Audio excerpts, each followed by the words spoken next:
It was supposed to be my 25th birthday, a milestone. I told myself not to expect anything. Years of being the forgotten one had taught me better. But a small part of me still hoped. That morning, I dressed in the same jeans I wore for everything, brushed my hair twice to make it look less tired, and walked into the kitchen with a quiet wish in my heart. They were waiting. My parents, my sister, a couple of cousins who always tagged along for the cruelty, never the care. Balloons were taped to the ceiling. A cake box sat on the counter. My sister Lindsay grinned at me, her lipstick bright, her voice sugary sweet. Happy birthday, loser. We actually have something planned for you this year. Please subscribe to our channel and let us know in the comments where you're watching this from. I blinked confused. They'd never planned anything for me, not once. For Lindsay, every birthday was a parade, diamond earrings, spa days, parties that lit up the whole neighborhood. For me, a mop, a laugh, a forgotten day.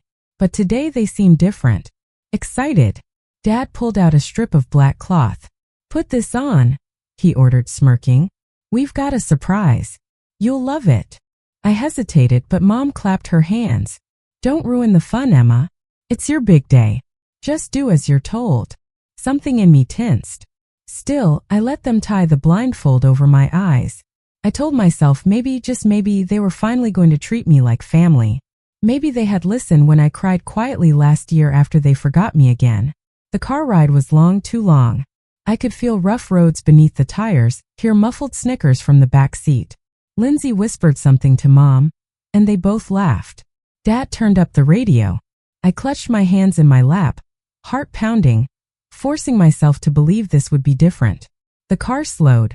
Gravel crunched under the wheels. Then it stopped. The door yanked open and Dad's hand shoved me roughly out. I stumbled, nearly falling, the blindfold still wrapped tight. Okay, Mom said, her voice dripping with venom. Here's your surprise. Someone untied the blindfold and sunlight stabbed my eyes. When my vision cleared, my stomach dropped. I wasn't in front of a party, not even a house. I stood in the middle of an open field. Nothing but dry grass and the sound of wind. My family clustered by the car, grinning like wolves. Lindsay pointed at me, doubled over, laughing. Best gift ever, she gasped. Not seeing her. Dad's laughter boomed. That's right. The best birthday gift is leaving you where you belong. In the middle of nowhere. Trash doesn't need cake. Mom's voice cut sharp. Final. Don't bother coming home until you learn you'll never matter. With one last cruel smirk, they got back in the car. The engine roared, tires spat dirt, and just like that, they drove away. The silence afterward was deafening. I stood frozen in that field, the blindfold dangling from my wrist, the echo of their laughter wrapping around me tighter than any rope. For a moment, I felt 13 again. Abandoned all over, the world tilting beneath my feet. But then the silence shifted. Anger boiled. My lungs filled with a breath I didn't know I had left. If they thought leaving me like garbage would break me, they'd forgotten one thing. Garbage has a way of rotting everything it touches. And I had just decided it was my turn to rot their perfect world. The wind whipped across the empty field, stinging my face as I watched the dust trail of their car disappear. For a long time I just stood there, body heavy, mind numb. 25 years old, abandoned like a stray dog on my birthday. I sank to my knees in the grass, clutching the blindfold they'd ripped off. The words, "Best gift is not seeing you," echoed in my skull, their laughter ricocheting until it felt stitched into my skin. For a moment I let myself cry deep guttural sobs that clawed their way out. But then just as quickly the tears burned out, leaving something sharper behind. Rage. I staggered to my feet, dust clinging to my jeans, and looked around. No houses, no cars, just endless fields and a narrow dirt road. My phone was still in my pocket, but the battery was low. I tried calling a cab, no signal. I tried walking, legs trembling, every step fueled by fury more than strength. Hours passed. My throat went dry, my skin sticky with sweat, but I kept moving. Eventually, headlights pierced the dusk. A pickup truck slowed beside me. An older man rolled down the window. "You lost, miss?" he asked, voice rough but kind. I swallowed my pride. I was left out here. "Could you take me back into town?"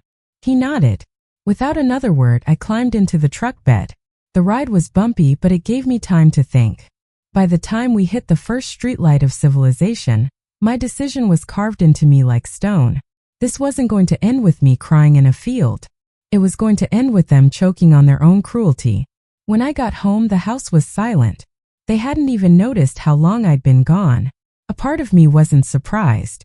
Mom was probably sipping wine, Dad watching sports, Lindsay scrolling on her phone, bragging about how hilarious the field stunt had been. I didn't go inside. Not yet. Instead, I walked past the front door and headed straight to the library. I buried myself in research, stories of families who betrayed their own, legal loopholes that stripped people of power, community boards where gossip spread like wildfire. I started piecing together every dirty secret they'd hidden. Dad had cut corners at work. Mom had lied about charity donations. Lindsay had bullied her way through school on their money.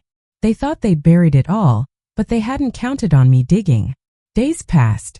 I played the role they expected, quiet, small, invisible.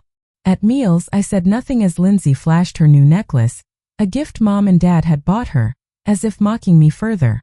"See, Emma," Mom sneered one evening, "some daughters are worth celebrating, others just worth leaving behind." I clenched my fork so hard the metal bent. But I didn't lash out. Not yet, because the best revenge isn't loud. It's patient. I began documenting everything. I secretly photographed receipts, recorded conversations dripping with venom, collected testimonies from people they'd wronged. At work, I stayed late, saving every extra penny. At night, after Hannah and Michael were asleep, I drew plans in notebooks under dim light. Every cruel word they'd thrown at me would become a weapon. One evening, Lindsay barged into my room without knocking, smirking. "Still sulking about your little birthday trip? Come on, sis. Lighten up. It was just a joke." I stared at her until she shifted uncomfortably. "A joke?" I whispered. "Do you know what it feels like to stand in an empty field listening to your family drive away, knowing they'd be happier if you stayed there forever?" She rolled her eyes. "Drama queen." I smiled, but it wasn't kind. "No, Lindsay. Just patient." She laughed, but I saw the flicker of unease in her eyes. Weeks turned into months. On the outside, I was the same Emma they thought they could mock into silence. But inside, I was a storm. Every cruel birthday, every insult, every shove into the dirt was fuel. And when the right moment came, when their pride was at its highest, when the world's eyes were on them, I'd deliver the gift they'd never forget. Not abandonment, not silence. I'd give them back the field. Only this time, they'd be the ones left choking on emptiness. The night finally came. Not by accident, by design. My parents hosted one of their infamous family reputation dinners, inviting neighbors, colleagues, church leaders, anyone who might stroke their egos. The house gleamed with lights. Laughter spilled onto the lawn.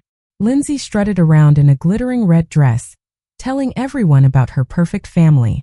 To them, this night was about showing off. To me, it was the stage I'd been building for months. I had prepared everything.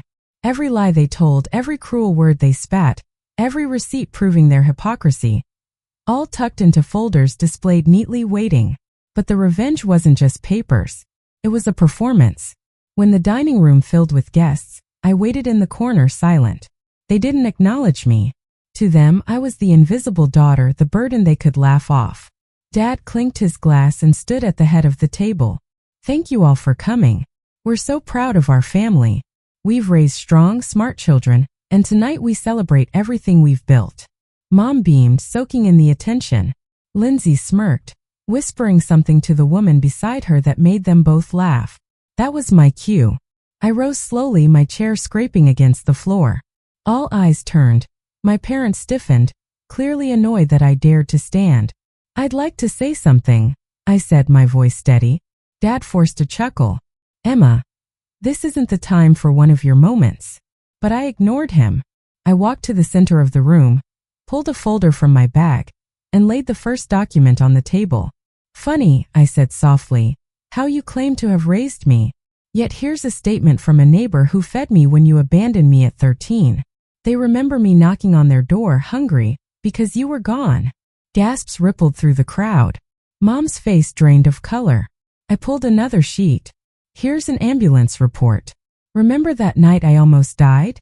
The paramedics documented everything. Word for word how you argued to take off my oxygen mask, saying I was useless." People muttered, shocked. A man in the back shook his head. Monsters. My parents fumbled for control. Mom stood, her smile cracking. She's twisting things. Don't listen to her. But I wasn't finished. I pulled out the last set of photos, pictures of Lindsay's lavish birthday gifts. The diamond necklace, the spa weekends. Next to them, I placed a photo of me in that empty field, blindfold dangling from my hand, standing alone where they dumped me on my 25th birthday. The room went silent. Guests stared in horror, forks frozen midair. I looked directly at my parents. Best gift is not seeing me, right? Your words.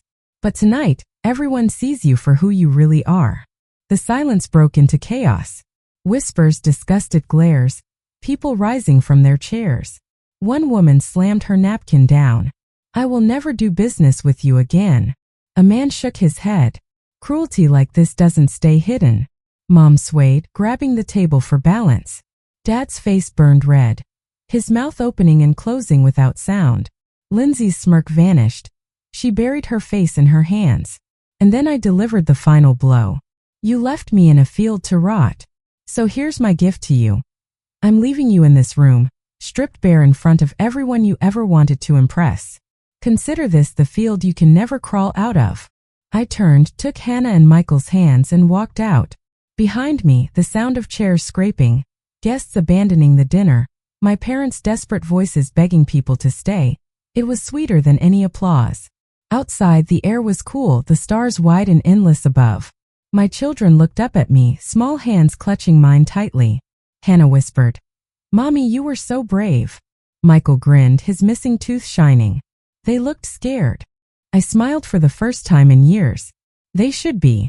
Because for once, I hadn't been the one blindfolded. I hadn't been the one left behind. I was the one who finally walked away, leaving them lost in their own field of shame. And I didn't need to look back to know they would never escape it. Please subscribe to our channel and tell us in the comments where you're watching this from.